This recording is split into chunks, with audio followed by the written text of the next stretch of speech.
그동안 잘 지내셨습니까? 오늘은 좀 제가 복장을 캐주얼하게 입고 나왔습니다. 오늘 이 시간에는 기독교의 기원에 대한 이야기 13번째 시간 그리스 로마 종교의 특징에 대해서 좀 제가 얘기했던 거를 약간 정리하고 하는 시간을 갖도록 하겠습니다. 그리스 로마 종교는 말씀드렸던 것처럼 그리스와 로마의 종교와 그 다음에 서남아시아 지역의 종교들이 융합되어 만들어졌습니다. 그러기에 이것은 이제 다른 종교에 대해서 배타적이지 않았고, 이러한 전통은 이제 로마 제국 시대에 다른 동양의 종교들과 점성소를 받아들였고, 특별히 이집트와 이제 페르시아, 이란 이런 지역의 어떤 그 종교적 사상들도 이제 받아들였습니다. 그리고 결국에는 이제 황제 숭배라는 것까지 이제 만들어낼 수가 있었습니다.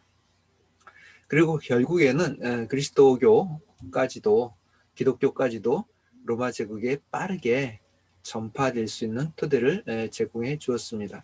그러니까 이제 이 그리스 로마 종교의 특징들을 이제 신약성서 기자들이 또 초기 그리스도인들이 그 시대에 살고 있는 사람들에 맞게 변형해서 전파를 했다는 거죠. 예수 그리스도를 이제 그 배경 속에 놓고 또 구약도 그 안에서 이제 해석을 하고 그렇게 해서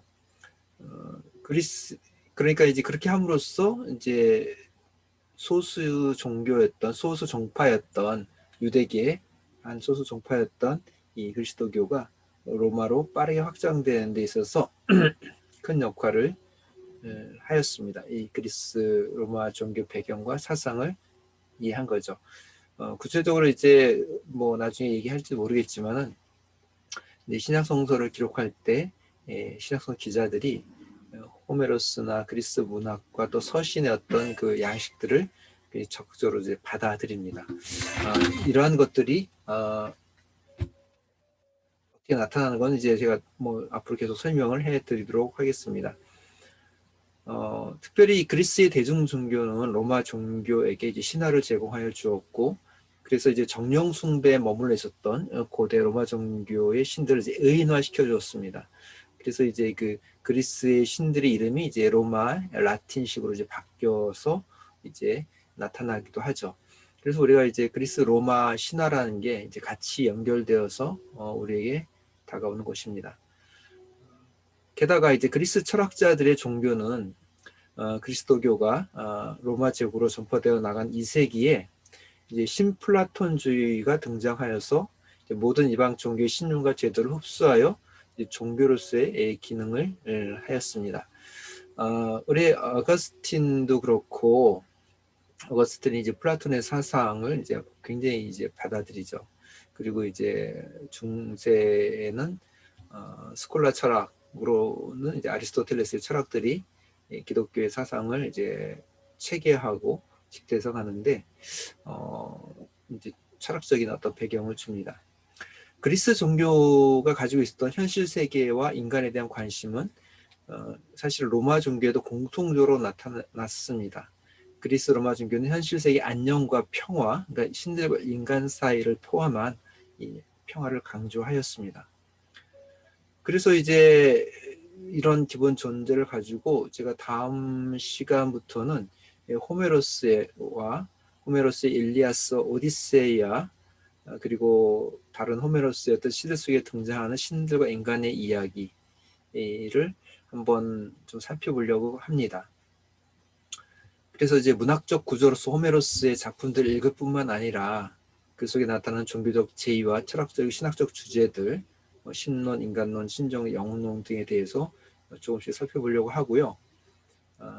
그렇게 해서 이제 호메로스 문학이, 왜냐하면 이제 사실은 이제 말씀드렸던 것처럼 우리가 그리스 로마 종교를 연구할 때 뭐 고고학적, 그 다음에 뭐 유기, 유물들, 그다음 제2 뭐 이런 것도 있지만은 사실은 이제 이 문학 작품 속에 특별히 일리아스와 오디세이와 그다음에 호메르 킴 안에 이제 많이 나타나기 때문에 문헌 연구를 주로 할 수밖에 없어요. 네.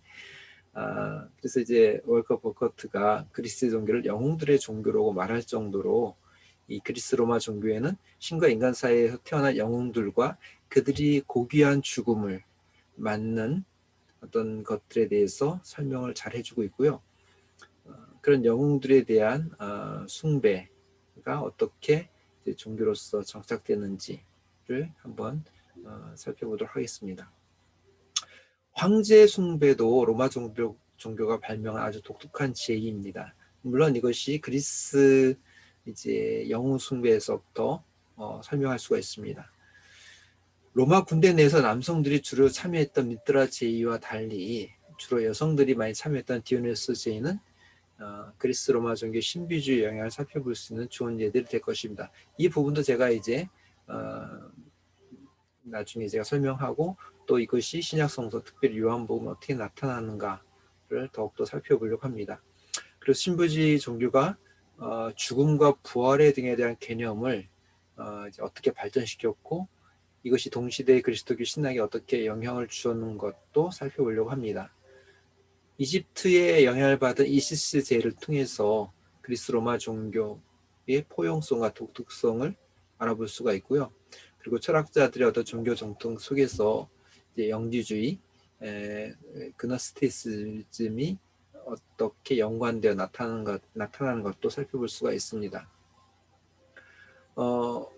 제가 나중에 또 설명할 기회가 있을지 모르겠지만은 뭐 하나의 우리가 그리스 로마 종교의 관점 속에서 또 배경 속에서 신약성의 이것을 하나의 예가 우리가 마태복음 11장 16절에 보면은 11절, 16절, 19절에 보면은 예수님이 그 비유를 얘기를 하시죠. 그 2세대에 대한 비유. 2세대를 무엇으로 비유할까? 비유컨대 아이들이 장터에 앉아 제 동무들 불러 이르되 뭐 우리가 피를 불어 너희가 울지 않고 피를 불어 춤을 추지 않고 곡을 하여도 울지 않는다 뭐 이런 식의 어떤 그 내용이 있는데 이 세대에 대한 해석이 사실은 뭐 오늘 한국 교회에서 좀 믿음이 없는 세대라고 해가지고 좀 약간 그 본문의 뜻과는 다르게 해석되는 경향이 있어요. 그러니까 장터에 앉아 있는 자들이 누구인가? 이 장터란 말이 사실은 이제 헬라어로 아고라인데 아고라를 좀 집중해서 보면은 이제 그리스 시대에 이 아고라가 토론과 그 다음에 심판의 어떤 장으로서 굉장히 중요한 역할을 합니다. 근데 구약에서는 사실은 이제 이 아고라가 아니라 그 성문 앞이죠. 성문 앞, 록기 같은 데 보면 성문 앞에서 다 장로들이 이제 뭐 토론도 하고 뭐 또 뭐 재판도 하고 그러는데 그리스 로마 배경에서는 이것이 이제 광장으로 바뀌어요. 광장.